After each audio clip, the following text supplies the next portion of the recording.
Soyez le bienvenu, mesdames et messieurs, Info du peuple, pour la couverture médiatique, annonce et publicité de vos entreprises, de vos produits et tout consort. Info du peuple, vous voulez passer votre message religieux, politique, social, vous êtes l'invité du journal. Info du peuple, avec des journalistes de haut vol, c'est pour vous servir. Pour tout contact, plus 243 81 27 34 222 90 68 777 85. Info du peuple dans vos salons, chez vous. On est là à votre service. C'est à moi. Je suis le maître. Je suis le maître du débat. Si vous allez rebondir, c'est quand je vous donnerai la parole. Merci beaucoup. Je vais vous relancer un peu. Prenons le message de l'opposant. C'est l'actuel opposant, radical. Bon, il cherche à être dans ses rangs de la radicalisation. Mais c'est Martin Fayoulou, depuis les États-Unis d'Amérique, là où il est en confinement. Il se confine aussi. Vous savez, chers téléspectateurs, nous sommes à l'ère du Covid-19. Il faut respecter les principes. Ce qu'on appelle les principes qu'on nous a demandé, garder distance et tout consort, c'est laver les mains régulièrement. Alors, revenons. Il a dit que si on arrête Vital Kamerhe, c'est que Félix Tshisekedi est complice. Pourquoi? Parce que comment on peut arrêter la maman dans une même maison avec le papa et que le papa ne soit pas au courant? Je commence par Zina. Quelle est votre opinion par rapport à cette déclaration du candidat malheureux? Avant d'y arriver là-dessus, j'aimerais un peu rectifier à mes deux confrères et dire que si on retourne un peu en arrière, de voir l'affaire 15 millions, qui était le premier à crier qu'il y a eu détournement? N'est-ce pas les gens de monsieur Kabila? Kabila. Oui, c'est ça les gens du FCC. Non, je dis pas. Ouais, c'est ça, laissez-lui la parole. De deux, pourquoi j'ai dit qu'il y a eu une main noire de monsieur Kabila derrière l'affaire? Parce que en 2000, je peux dire, sous la reine de monsieur Kabila, il y a eu plusieurs détournements, comme des Albert Youma, des Bochabe, ainsi de suite. On n'a pas vu une justice équitable. Attention avec des procès d'extension. Il y a eu des détournements, ça m'engage que moi. D'accord. Reviens alors à ma question. Ça m'engage que moi. On avait déjà le Ça m'engage pas, mais ce sont des accusations. Voilà, c'est ça, c'est quelqu'un. Bon, ok. Réponds maintenant. Ça va être blanchi à la Oui, merci. Réponds maintenant. Félix, Martin Fayoulou dit que si on arrête Kamerhe, c'est que Félix aussi est complice. Bon, pour ça, je dirais que Fayoulou connaît ce qui est M. Vital sera lavé, il n'est pas inclus dans les détournements des fonds. C'est pour cela qu'il a déjà prophétisé que si on arrête M. Vital, Félix aussi sera complice. Parce que, étant directeur du chef de l'État, il ne peut pas gérer les sommes, l'argent de la République sans que son président sache. Aussi, le directeur du chef de l'État ne peut pas aller faire sortir l'argent sans que le président contresigne. Qu'est-ce que vous pouvez dire? En fait, par lui, si je comprends, Zina veut dire que Martin Fayoulou a raison. Et il fait de Martin Fayoulou un prophète.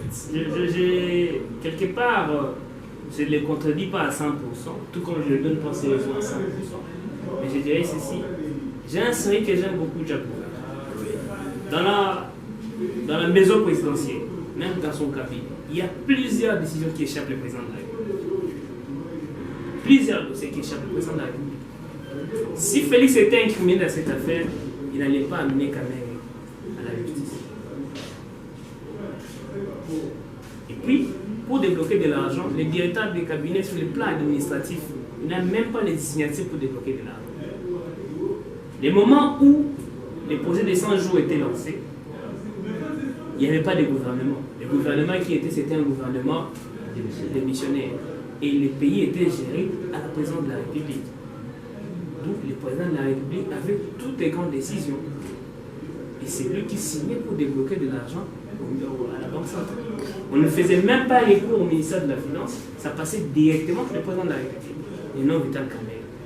Si par exemple par erreur, il a délégué Vital Kamerhe, comme il a délégué sa signature chez Vital Kamerhe, vu que c'est le directeur des cabinets, là je mets entre parenthèses. Mais dans cette affaire, il y a à boire et à manger. C'est une affaire où nous n'avons pas, surtout nous les journalistes, nous n'avons pas vraiment accès à beaucoup d'éléments, à beaucoup d'informations. Et je ne peux pas juger cette affaire comme un juriste. Je laisse à l'appareil de faire son travail. Effectivement, j'ai un mot. Avant que je donne d'abord ma position, j'en profite de saluer avec la révérence le président Félix Antoine Tshisekedi. Oui. Mon frère, mon coéquipier Christian Massamba. Je voudrais justement souligner un peu. Tu sais, quand tu dis que le président de la République, il sait tout ce qui s'est passé entre et donc l'arrestation des médecins, parce qu'il est dans la même maison. Non, moi je dis non. Mon frère. Non, je n'ai pas dit ça. Non, lui n'a pas dit ça. Lui d'ailleurs s'est rétracté. Mais c'est lui qui a dit ça. Zigna. Oui, bon, je vois que j'ai mal. Et Martin Fayoulou. Non, c'est à vous. Mon frère, le président de la République, j'avais bien indiqué que lui, il n'a rien à voir avec la justice. La justice est en train de faire son travail. La justice a arrêté M. Vital Kamerhe pour des causes tangibles. Il y a les épreuves. D'accord? Alors ne dis pas que, oh non, non, voilà, il y avait ceci, cela, ainsi de suite. Non, ça n'a pas de sens. Et voilà comment M. aussi Martin Fayoulou, l'opposant, excusez-moi pour ça, mais je vais un peu dépasser les mots, en disant que M. Martin Fayoulou, sa politique, c'est une politique aberrante. Il ne fait pas une politique assise, mon frère. Il fait la politique avec autant de lacunes. Hein? C'est quelqu'un qui dit des choses et son contraire à même moment. Non, non, il ne faut pas accuser les gens comme ça quand même. Hein? C'est ce que j'avais à dire comme le message. Oh, merci beaucoup. Mesdames et messieurs, nous sommes arrivés à la fin de la première partie de cette émission. Nous poursuivons pour la seconde partie et je continue toujours à vous demander de vous abonner à masse sur votre chaîne YouTube Peuple TV. Abonnez-vous, aimez et partagez nos émissions. Nous allons continuer avec mes confrères, continuer à décrypter l'actualité. L'actualité, ce n'est pas seulement la politique, mais nous allons présentement parler de la société ainsi que de la santé. Et l'actualité sur la santé, vous le savez, ça saute aux yeux, c'est le Covid-19, coronavirus. Alors on nous dit quelques mesures que le gouvernement, ensemble avec la riposte, sont en train de préparer après le confinement de la commune de la Gombe qui prendra fin ce 20 d'avril. Et on nous a dit qu'on projette à confiner quelques communes voisines de celles de la Gombe. Et on ne savait pas que est-ce que ces mesures seront encore les bienvenues pour la population de la dite ville. C'est ça la question que moi je me pose. Et dans vos salons aussi, je crois, Rebecca et Lungu, ainsi que prophète Eli et Lungu Alonde sont en train de se poser cette question. Mais j'aimerais la poser à Christian Massa. Christian, est-ce que c'est une bonne mesure encore après avoir confiné ceux qui sont à Gombe souffrent, ils manquent même de pain. Il n'y a pas de ravitaillement au moment du confinement. Et on projette encore de confiner d'autres communes qui sont voisines de celles de la Gombe. Votre réaction? Et ma réaction par rapport à ça, en faisant mes investigations, nous avons remarqué, premièrement, on doit d'abord nous donner quels sont les résultats après le confinement de la commune de la Gombe. Quels sont les résultats? Qu'est-ce que ça a donné? Et vu que ça donne des résultats, maintenant nous avons décidé de confiner telle autre commune. Mais les communes qu'on envisage confiner, on doit nous préparer. On doit nous préparer. C'est pas on se réveille un bon matin, on nous dit que non, on confine Ngaliema demain ou après demain. Et puis à part ça, il y a beaucoup de problèmes concernant cette décision. Ngaliema, c'est trop vaste. Ngaliema n'est pas comme Gombe. Ngaliema n'est pas comme Gombe. En Ngaliema, il y a pompage, il y a UPN, il y a Pigeon, Delvaux, Kanouka, ma campagne. C'est pratiquement vaste. Maintenant, ces mesures, quelles sont les barrières que le gouvernement prépare? Ou soit, quelles sont les barrières qu'ils vont mettre en disposition pour confiner la commune d'Engalema? C'est déjà une question qu'on doit se poser. Il ne faut pas se réveiller. Un bon matin, on nous dit que non, on confine Ngalema. On doit se poser des questions. Et ça se passera comment? Ou soit, moi je peux proposer aujourd'hui à monsieur le gouverneur, je crois qu'il est en train de nous suivre. Et Ngalema est trop vaste. Si je prends l'exemple du quartier comme... Mais est-ce qu'on vous a dit qu'on va confiner Ngalema? C'est pas seulement Ngalema qui avoisine la Gombe. Il y a la commune de Kinshasa, vous n'avez pas cité, vous ne faites même pas allusion. Il y a Kitambo également. Je fais allusion d'Engalema parce que j'habite tu habites en Ngalema. Bon, ça c'est celui de deux poids, deux mesures. Non, c'est pas deux poids, deux mesures. Vous êtes journaliste. C'est un exemple que j'ai pris. Vous n'engagez que la population d'Engalema. On peut confiner Banda. Oui. On peut confiner Lingwala. On peut confiner Kassavubu. Ce sont des petites communes. Ah, oui. Ces communes n'ont pas la même taille qu'Engalema. Oui, je comprends. Quand tu prends la commune de Gombe, c'est 5 fois plus petit que la commune d'Engalema. Oui. Mais si on veut confiner Ngalema, par exemple, tu sais que je voulais dire, Ngalema et les quartiers, rien que Maluka. Maluka, si on essaie un peu de mesurer, c'est presque la commune de la Gombe. Maintenant, pour vous, vous proposez quoi? Je propose ceci à M. le gouverneur qui est en train de me suivre, au ministre de la Santé et de l'Intérieur. Et de l'Intérieur aussi. Si vous allez confiner d'autres communes, entre autres la commune d'Engalema, il faut procéder. Dans la commune d'Engalema, il faut procéder par des quartiers. On confine ces quartiers pendant autant de jours, ou soit pendant autant de semaines, et après on part de l'autre. Parce que Ngalema est trop vaste. Ok, c'est une très bonne proposition. Donc si vous confinez la commune d'Engalema d'une manière générale, il y aura certaines choses qui vont vous échapper. Zignakoso, c'est la riposte qui propose les confinements des communes voisines à celle de la Gombe. Votre réaction? Ma réaction, je dirais que c'est bien de confiner d'autres communes après la Gombe, mais ce qu'on doit savoir, l'équipe de la riposte doivent nous faire le bilan de la commune de la commune du confinement de la Gombe. Après cela, ça va nous, étant qu'habitants de Kinshasa, Lingwala, par exemple, Barumbu, il ne faut pas oublier. Kitambo, on sera préparé pour la confinement. Josué Bolapanze, pouvez-vous nous aider à avoir les noms de ces communes-là? Parce que les amis ont déjà donné. Il y a Ngalema. Il y a Ngalema, il y a aussi Kitambo, il y a Bandal qu'on a ciblé. Et Bandal aussi est parmi les communes voisines. Il y a Lingwala aussi. Il y a la commune de Kinshasa. Ainsi que Barumbu. Oui, Barumbu aussi. Est-ce que Limete Non, Limete, là on n'a pas parlé de Limete. Limete n'est pas voisine de la commune de la Gombe. Effectivement. Vous êtes sûr, monsieur? Je suis sûr de ça. Mais là, il faut vérifier. Il faut vérifier. Quelle est votre opinion alors? Bon, je suis en train, premièrement, ça me fait rire les choses ici. Hein. Ah bon? Et surtout, pourquoi vous riez? Vous riez les autorités ou la riposte? Non, je suis en train de rire ni les autorités ni la riposte. Et sauf que cela m'engage que moi, hein, ça m'engage. Mais pourquoi vous riez? Je ne fais pas, sinon il faut s'attaquer de moi. Ah bon, non. Vous savez, il n'y a plus la Kabylie où on avait peur de tenir des propos. Donc j'ai ri de vous êtes journaliste, c'est l'expression de la liberté. Je suis en train de rigoler nos autorités, de ce qu'ils sont en train de prendre comme des décisions. Je suis en train de rigoler. Pour toi, c'est une mauvaise décision. Bon, confiner la commune de Ngalema. Et c'est pas mauvaise, l'idée est bonne, c'est pas mauvaise. Mais il faut préconiser quand même la chose. Il faut garantir les habitants, les riverains, voyez, de la commune. Mais comment vous venez comme ça un bon matin et enfin vous décidez, bon, nous allons confiner la commune de Ngalema, nous allons décider la commune de Kitambo, nous allons confiner la commune de Kinshasa. Vous voyez toutes ces choses-là un peu. Ok, normalement nos autorités, ils doivent d'abord préconiser un peu des choses. Alors qu'est-ce qu'il faut faire? Il faut garantir les peuples. On ne peut pas décider comme ça. On ne décide pas comme ça. Si vous voulez confiner, il faut commencer d'abord à confiner quartier par quartier. Vous descendez sur les terrains, vous faites l'inspection. En fait, vous demandez un peu. Mais quand vous parlez de préconiser, vous entendez à quoi? Mais quel est votre souci derrière cette expression? Est-ce que, papa, au Congo, il y a le taux de chômage qui est élevé. On n'a pas seulement, on n'a pas seulement la pandémie qui est le coronavirus. Il y a aussi la pandémie qui est le chômage, qui est en train de frapper les Congolais.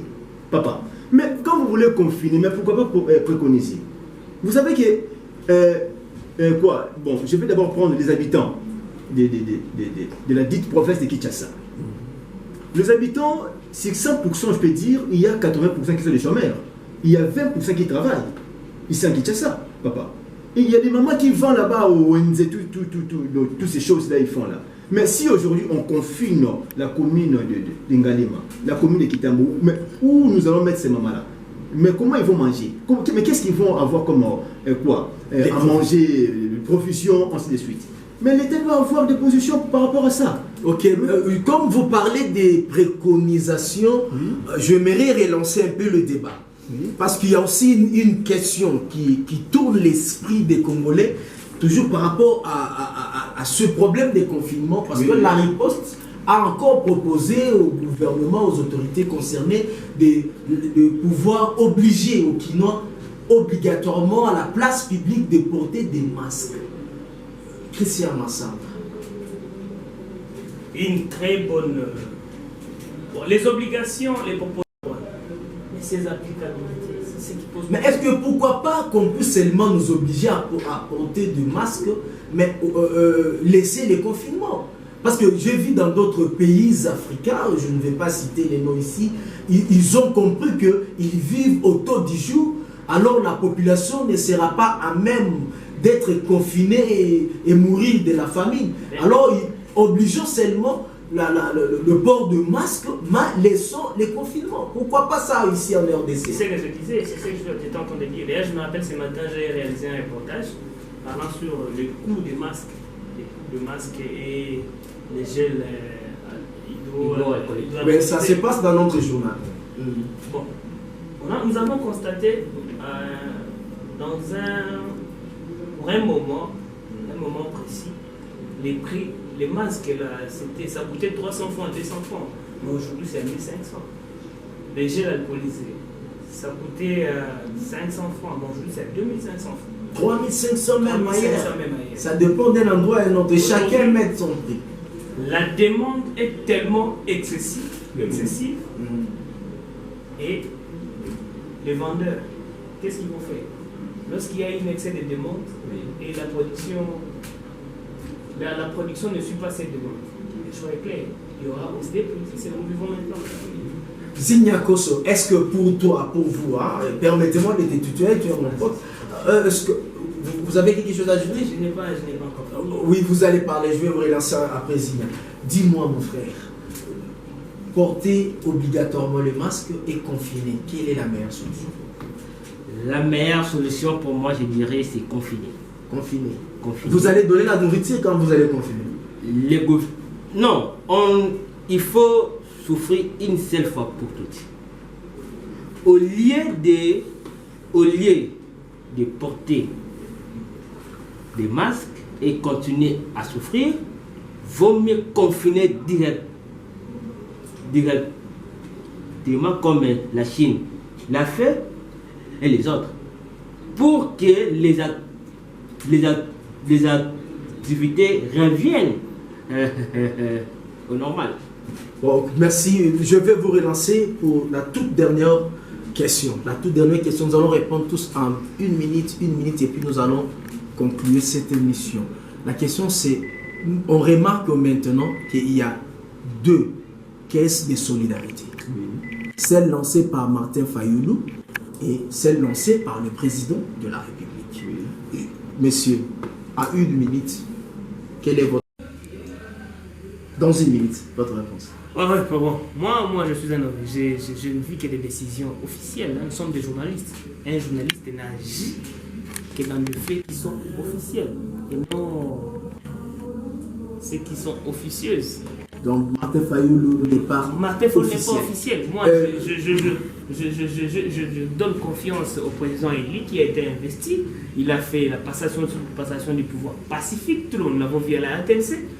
Quand il prend une décision, nous, comme toute petite enfant qui est toujours derrière son papa, c'est ce que moi je fais.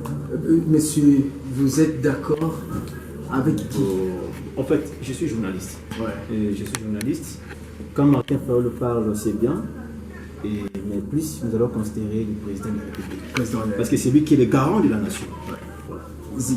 Ouais, merci. Pour moi, je dirais que Martin Fayoulou, oui, il paie, mais on doit savoir l'argent récolté par lui sera viré où? C'est ça. Si c'est au gouvernement, La population. C'est pour Là, aller c'est aider les vulnérables. là c'est ok. Vous êtes d'accord avec Je Martin suis Fayoulou? d'accord avec Et elle. vous êtes contre le... Je suis aussi. Non.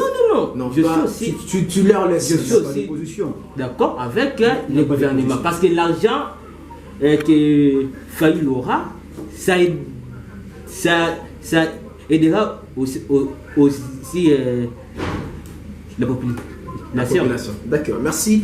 Ah, mesdames et messieurs, nous profitons par cette émission pour, en tout cas, annoncer nos sincères mes condoléances à la famille Tshisekedi, la famille Mulumba pour la perte de cet homme, ce grand homme qui a servi le pays et l'église du Congo, l'église catholique. Il s'agit de l'évêque Gérard Mulumba. Paix à ton âme et que la terre de nos ancêtres puisse être douce et favorable. C'est par ici que cette émission a pris fin. Je vous demanderai encore de s'abonner pour nous encourager. Info TV, c'est votre chaîne YouTube et Podium d'actualité, c'est votre nouvelle émission qui vous aidera à comprendre les opinions des journalistes relatives aux questions d'actualité. Au revoir.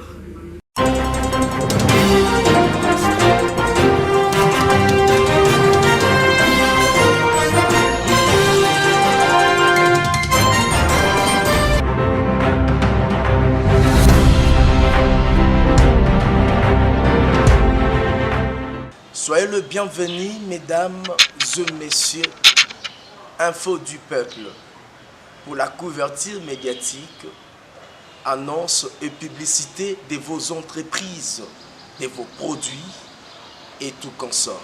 Info du peuple, vous voulez passer votre message religieux, politique, social, vous êtes l'invité du journal.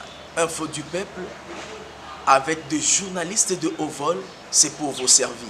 Pour tout contact, plus 243 81 27 34 222 90 68 777 85. Info du peuple dans vos salons, chez vous.